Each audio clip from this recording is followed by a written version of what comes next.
ఇటు రేవంత్ రెడ్డి పరోక్షంగా వార్నింగ్ ఇస్తే అక్కడ ఏపీలో మాత్రం డైరెక్ట్ గా క్లాస్ తీసుకున్నారు చంద్రబాబు.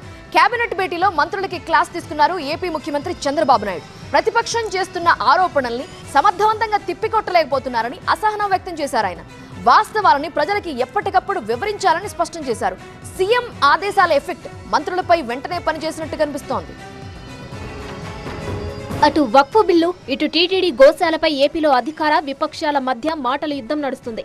ఈ క్రమంలో వైసీపీ విమర్శలకు చెక్ పెట్టలేకపోతున్నారని మంత్రులపై ఫైర్ అయ్యారు చంద్రబాబు. దీంతో వెంటనే దిద్దుబాటు చేపట్టిన మంత్రులు వైసీపీకి అంశాల వారీగా కౌంటర్లిచ్చారు. టీటీడీ విషయంలో వైసీపీ నేత భూమనపై కేసు పెడతామన్నారు హోంమంత్రి అనిత. చైర్మన్ గా పనిచేసిన వ్యక్తి జాగ్రత్తగా మాట్లాడాల్సింది పోయి తప్పుడు ప్రచారం చేస్తున్నారని ఆగ్రహం వ్యక్తం చేశారు. ఆల్రెడీ కేసు కడుతున్నామండి. ఎందుకంటే విషయం ఏంటంటే ఇప్పుడు తిరుపతి అనేసరికి ఒక ఆధ్యాత్మిక ప్రదేశం, దాని మీద చాలా సెంటిమెంట్ ఉంటుంది. తిరుపతిలోని ఎక్కడైనా ఏదైనా చిన్నది అంటే ఏమండి ఇప్పటి నుంచి నాకు ఇంటి పనిలో కొంచెం ఎక్కువ హెల్ప్ చేయండి. ఎందుకు? నీకు జాబ్ దొరికిందా? నాకు నేనే బాస్ అవ్వాలనుకుంటున్నా. ఎలా? బాస్ వాలా బీ ద బాస్. మాంసాహారం ఎక్కడ దొరికినా, ఒక సిగరెట్ దొరికినా, లేకపోతే ఏదైనా మద్యపానానికి సంబంధించిన అంశాలు ఏమైనా దొరికినా కూడా భక్తుల మనోభావాలు దెబ్బతినే పరిస్థితులు ఉంటాయి. అటువంటి సిచ్యువేషన్స్లో ఒక అబద్ధపు ప్రచారాన్ని నిజం చేయడానికి వాళ్ళు చేస్తున్న ప్రయత్నాలు. వక్ఫ్ సవరణ బిల్లుపై వైసీపీ ద్వంద్వ వైఖరి దేశం మొత్తం చూస్తుందన్నారు మంత్రి నిమ్మల రామానాయుడు. బిల్లుకు అనుకూలంగా రాజ్యసభలో ఓటు వేసిన వైసీపీ బయటకు వచ్చి బిల్లుకు వ్యతిరేకంగా సుప్రీంకోర్టుకు వెళ్లిందని ఎద్దేవా చేశారు. భారతదేశ పార్లమెంటు చరిత్రలో ఓట్లు వేసిన తర్వాత విప్పు జారీ చేయడం అనేది మొట్టమొదటిసారిగా మొన్న వైఎస్ఆర్సీపీ పార్టీని చూసాము. ఇట్లా డబుల్ స్టాండ్ రాజకీయం అనేది మన ఆంధ్రప్రదేశ్లో తెలుసు మనకి.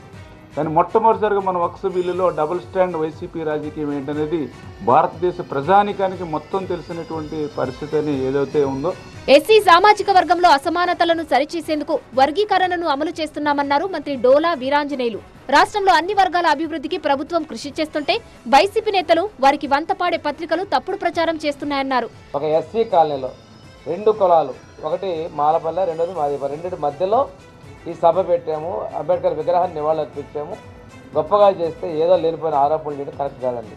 మీరు కళలు కానీ మీరు మాట్లాడటాలు, తెల్లవారి పొద్దుల్లో అసత్యాల కథనాలు రావటం, అటువంటి వాళ్ళ గురించి మాట్లాడడం కదండి. మేము చిత్తశుద్ధితో ఉన్నాం, ప్రభుత్వం నిర్వహణ చేస్తుంది. రాష్ట్రాన్ని అభివృద్ధి పదంలో నడిపిస్తూ ప్రజలకు మంచి చేస్తున్న ప్రభుత్వంపై దుమ్మెత్తిపోయడమే లక్ష్యంగా వైసీపీ పనిచేస్తుందన్నారు మంత్రి కందుల దుర్గేష్. ఆ పార్టీ కుట్రలను ప్రజలు గమనించాలన్నారు. వారు గతంలో ఎటు చేయలేదు, ఈ రాష్ట్రంలో ఏ రకమైన అభివృద్ధి చేయలేదు, ప్రజాస్వామ్యాన్ని కూని చేశారు. ఇవాళ ప్రజాస్వామ్యయుతంగా నడుస్తున్నటువంటి ఈ ప్రభుత్వం మీద ఏదో రకంగా బురద జల్లాలనేటువంటి ఆలోచనతోటి మనుషుల్ని వర్గాలుగా విభజించి, మతాల పరంగా విభజించి, కులాల పరంగా విభజించి, మతానికి ఒకళ్ళ చొప్పున ఒక రకమైనటువంటి కార్యక్రమాన్ని ఏర్పాటు చేసి ఏదో రకంగా దుమ్ము వేయాలనేటువంటి ఆలోచన చేస్తున్న ప్రతిపక్షాన్ని ప్రజలందరూ కూడా గమనిస్తున్నారు. గతంలో కేబినెట్ సమావేశంలో తీసుకున్న నిర్ణయాలను ప్రకటించడానికి మాత్రమే ప్రెస్ మీట్ నిర్వహించేవారు మంత్రులు. కానీ ఈసారి అందుకు భిన్నంగా కేబినెట్ నిర్ణయాలతో పాటు ప్రతి అంశంలోనూ ప్రతిపక్షానికి కౌంటర్ ఇచ్చారు. 4 మంత్రులు అంశాల వారీగా వైసీపీ ఆరోపణలను తిప్పికొట్టే ప్రయత్నం చేశారు. దీంతో మంత్రుల్లో వచ్చిన మార్పు మంచికే అంటున్నాయి టీడీపీ శ్రేణులు.